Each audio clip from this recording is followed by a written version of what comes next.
नमस्ते बच्चों। अपन third part करेंगे कैलोरीमेट्री। ठीक है, तो देखो कैलोरीमेट्री क्या है। मेजरमेंट ऑफ हीट होता है जब बॉडी कोई हाई टेम्परेचर में कांटेक्ट में जाता है another body at lower temperature. तो यहाँ पे heat lost by the hot body is equal होता है heat gain by the colder body. एक डिवाइस होता है जो कि हीट को कन्वर्ट करता है, हीट मेजरमेंट को मेज़र करता है, उसको अपन कैलोरीमेट्री कहते हैं। ठीक है, कैलोरीमेट्री उसको अपन बेसिकली कहते हैं जो कि मेज़र करता है। ठीक है, उसके बाद देखो कैलोरीमेट्री हो गया। ठीक है, अब यहाँ पे ये कंसिस्ट करेगा matic vessels, strip of the same material होगा जैसे कॉपर और एल्यूमिनियम वेसल्स को acting inside a wooden jacket glass which contain heat insulated material होगा। आउटर जैकेट एक्ट करेगा हीट शील्ड और रिड्यूस करेगा heat loss from the inner vessels. और यहाँ पे ओपनिंग होगा आउटर जैकेट में जिसमें मर्करी थर्मोमीटर इंसर्टेड होगा कैलोरीमीटर में। और फॉलोइंग एग्जांपल प्रोवाइड करता है मेथड जिससे स्पेसिफिक कैपेसिटी गिवन सॉलिड का डिटरमाइन होगा। प्रिंसिपल से heat gain equal to heat lost होगा। ठीक है, हीट गेन इक्वल टू क्या होगा, हीट लॉस्ट होगा। Heat gain is equal to heat lost. Okay, अब देखो यहाँ पे अपन बात करेंगे चेंज ऑफ स्टेट्स के बारे में। चेंज ऑफ स्टेट में बेसिकली अपन देखते हैं कि मैटर जो होता है वो तीनों स्टेट में होता है, सॉलिड लिक्विड गैस। जो ट्रांजिशन होता है ऑफ दिस अंदर इसको चेंज ऑफ स्टेट कहेंगे। दो कॉमन चेंजेस हैं, solid to liquid and liquid to gas. और ये चेंजेस अगर होंगे जब exchange of heat take place होगा बिटवीन सिस्टम एंड सराउंडिंग। और अपन को हीट को चेक पढ़ने के लिए कूलिंग को अपन कुछ एक्टिविटीज को देखेंगे। जैसे देखो क्या होता है कि अपन ने कोई बीकर में कुछ ट्यूब्स ले लिए। ठीक है, और अपन ने क्या किया कि temperature of ice 0 degree Celsius उसको हीट करा और slowly slowly constant heat source दिया। और यहाँ पे देखो जो टेम्परेचर होगा एवरी मिनट अपन ने उसको नोट किया और देखा कि मिक्सचर ऑफ वाटर और आइस हुआ। और उन्होंने अपन ने ग्राफ बनाया बिटवीन टेम्परेचर एंड टाइम। और अपन ने ऑब्जर्व किया कि कोई भी चेंज नहीं हो रहा है टेम्परेचर में लंबे समय तक जब आइस बीकर में है। और ये वो प्रोसेस है, टेम्परेचर सिस्टम चेंज नहीं हो रहा है हीट कंटिन्यूसली सप्लाइड होने के बाद भी। और जो हीट सप्लाइड है यूटिलाइज हो रहा है changing the state from solid ice to liquid water. ठीक है, तो यहाँ पे देखो ग्राफ है, पहले बढ़ रहा है फिर कांस्टेंट हो गया। ठीक है, जो चेंज ऑफ स्टेट है from solid to liquid at melting and from liquid to solid का फ्यूजन होगा। बच्चों जो सॉलिड से लिक्विड होता है उसको मेल्टिंग कहेंगे और लिक्विड टू सॉलिड होगा फ्यूजन होगा। ऑब्जर्व करना कि जो टेम्परेचर रिमेन कांस्टेंट होगा अंडर जब तक सभी पूरा अमाउंट मेल्ट ना हो जाए। ठीक है, तब तक टेम्परेचर हमारा क्या होगा, कांस्टेंट होगा। और जो बोथ सॉलिड और लिक्विड एग्जिस्ट करता है सब्सटेंस को एग्जिस्ट करेगा थर्मल इक्विलिब्रियम में जब चेंज होगा सॉलिड टू लिक्विड। जो टेम्परेचर होगा इस सॉलिड और liquid state substance thermal equilibrium में होगा, उसको मेल्टिंग पॉइंट कहेंगे। और ये सब्सटेंस का कैरेक्टरिस्टिक होता है, ये प्रेशर पे डिपेंड करता है। मेल्टिंग पॉइंट सब्सटेंस का स्टैंडर्ड एटमॉस्फेरिक प्रेशर में नॉर्मल मेल्टिंग पॉइंट होगा। अपन एक्टिविटी करेंगे, अपन फॉलोइंग एक्टिविटी से अंडरस्टैंड समझेंगे कि process of melting of ice कैसे होता है। ठीक है, तो ऐसे देखो अपन ने एक स्लैब ऑफ आइस ले लिया और अपन ने मेटलिक वायर लिया और 2 ब्लॉक्स लिया 5 kg का उसके एंड में। और अपन ने वायर को रख दिया स्लैब के ऊपर और ऑब्जर्व किया कि जो वायर है वो पास हो रहा है आइस स्लैब से। और हैपन हो रहा है कि just below the wire ice melt हो रहा है लोअर टेम्परेचर पे क्योंकि प्रेशर बढ़ रहा है।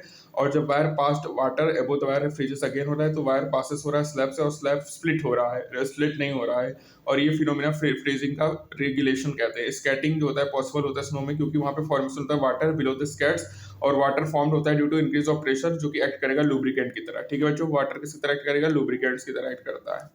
ठीक है, अब देखो यहाँ पे बच्चों जब हमारा पूरा आइस कन्वर्ट हो जाएगा वाटर में तो कंटिन्यू फर्दर हीटिंग करेंगे तो अपन देखेंगे टेम्परेचर बढ़ेगा और टेम्परेचर राइजिंग होगा जब तक वो 100 डिग्री सेल्सियस नहीं हो जाएगा और वहाँ पे वो स्टेडी हो जाएगा। ठीक है, और जो हीट सप्लाइड होगा यूटिलाइज होगा, चेंज करेगा water from liquid to state to vapour और गैसेज स्टेट। जो चेंज होता है लिक्विड टू वेपर उसको वेपराइजेशन कहेंगे। ये भी ऑब्जर्व करना कि टेम्परेचर रिमेन कांस्टेंट होगा जब तक entire amount of liquid into entire amount of water में कन्वर्ट नहीं हो जाएगा। बोथ लिक्विड और वेपर स्टेट कोएग्जिस्ट करेगा थर्मल इक्विलिब्रियम में। ठीक है, जो टेम्परेचर जिसमें लिक्विड और वेपर कोएग्जिस्ट करते हैं उसको बॉइलिंग पॉइंट कहते हैं। अपन बॉइलिंग ऑफ वाटर को समझते हैं। ठीक है, अब जैसे मान चलो तुमने एक राउंड बॉटम फ्लैस्क ले लिया more than half filled with water, अब उसको बरेट के ऊपर रख दिया। ठीक है, थर्मोमीटर में। और तुमने क्या देखा, तुमने देखा कि outlet of cork of the flask देखा और वाटर हीटेड हो रहा है। ठीक है, फ्लैक्स में वाटर हीटेड हो रहा है फ्लैक्स में। अब देखो कि जो डिजोल्व वाटर है वो स्मॉल बबल से आ रहा है, बाद में जो स्टीम है वो फॉर्म हो रहा है बॉटम में और राइज कर रहा है कूलर वाटर को नियर द टॉप और वो कंडेंस हो रहा है, डिसिपियर हो रहा है। जैसे entire mass of the temperature 100 degree Celsius तो बबल स्टीम और इस सरफेस और बॉइलिंग सेट टू अकर हो रहा है। जो स्टीम होगा फ्लैक्स में वो विजिबल नहीं होगा और वो फ्लैक्स के बाहर आ जाएगा, कंडेंस हो जाएगा और फ्रॉगी अपीयरेंस देगा। ठीक है, अब देखो यहाँ पे स्टीम आउटलेट क्लोज्ड है फ्यू सेकंड के लिए, वो प्रेशर को बढ़ा रहा है फ्लैश में। अब तुम नोटिस करो जो बॉइलिंग स्टॉप है, मोर हीट रिक्वायर्ड होगा टेम्परेचर को बढ़ाने की, जो कि डिपेंड करेगी increase pressure before boiling. Again boiling point increase होगा प्रेशर बढ़ाने से। बच्चों इंपॉर्टेंट है कि प्रेशर बढ़ाने से बॉइलिंग पॉइंट बढ़ता है, ठीक है। अब यहाँ पे देखो एक इंपॉर्टेंट ये है कि अपन रिमूव करेंगे बर्नर को तो वाटर जो है कूल हो जाएगा 8 डिग्री सेल्सियस जब अपन थर्मोमीटर को रिमूव करेंगे स्टीम आउटलेट से, ठीक है।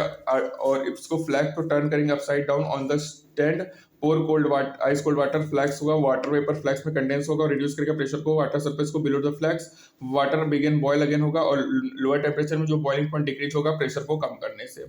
अब बच्चों यहाँ पे एक्सप्लेन करते हैं कि कुकिंग क्यों डिफिकल्ट होता है हिल्स और हाई एल्टीट्यूड एटमॉस्फेरिक प्रेशर में, lower reducing than boiling point, ठीक है। सी लेवल जैसे बॉइलिंग पॉइंट होता है बच्चों, जब अपन प्रेशर को अगर बढ़ाएंगे तो बढ़ता है और प्रेशर कुकिंग फास्टर हो जाता है, इसलिए जो बॉइलिंग पॉइंट ऑफ सब्सटेंस होता है स्टैंडर्ड एटमॉस्फेरिक प्रेशर को उसकी नॉर्मल बॉइलिंग पॉइंट कहते हैं, ठीक है।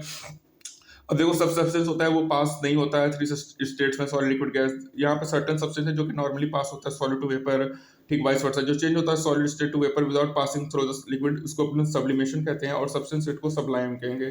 जैसे ड्राई आइस है सॉलिड CO2 सब्लिमेट करेगा टू सब्लिमेशन के दौरान जो सॉलिड और वेपर स्टेट है वो कोएग्जिस्ट करेगा थर्मल इक्विलिब्रियम में, ठीक है। अब अपन बात करेंगे बच्चों लेटेंट हीट के बारे में, ठीक है। किसके बारे में बात करेंगे बच्चों? Latent heat. तो देखो क्या होता है कि जब अपन ने पढ़ा कि certain amount of heat energy की ट्रांसफर होता है बिटवीन सब्सटेंस और उसके सराउंडिंग जब अंडरगो चेंज ऑफ स्टेट होता है। अब यहाँ पे amount of heat per unit mass जो कि ट्रांसफर होगा ड्यूरिंग चेंज ऑफ सब्सटेंस को latent heat of the substance कहेंगे, ठीक है। क्या कहेंगे बच्चों? Latent heat of the substance for the mass process करेंगे। जैसे मान लो if heat added to given quantity of ice at -10 degree Celsius, the temperature of ice increase होगा जब तक वो 0 डिग्री सेल्सियस नहीं बढ़े, और इस टेम्परेचर पे जो एडिशन ऑफ मोर हीट है वो नहीं बढ़ेगा, लेकिन ठीक है, लेकिन आइस मेल्ट हो जाएगा और अपने स्टेट को चेंज कर लेगा, और इंटायर आइस मेल्ट हो जाएगा। और जब मोर हीट करेंगे तो टेम्परेचर ऑफ वाटर राइज होगा। सिमिलर सिचुएशन करोगे liquid gas change of state में, बॉइलिंग पॉइंट में जब मोर हीट देंगे बॉइलिंग वाटर को तो वेपराइजेशन होगा विदाउट इंक्रीजिंग टेम्परेचर, ठीक है।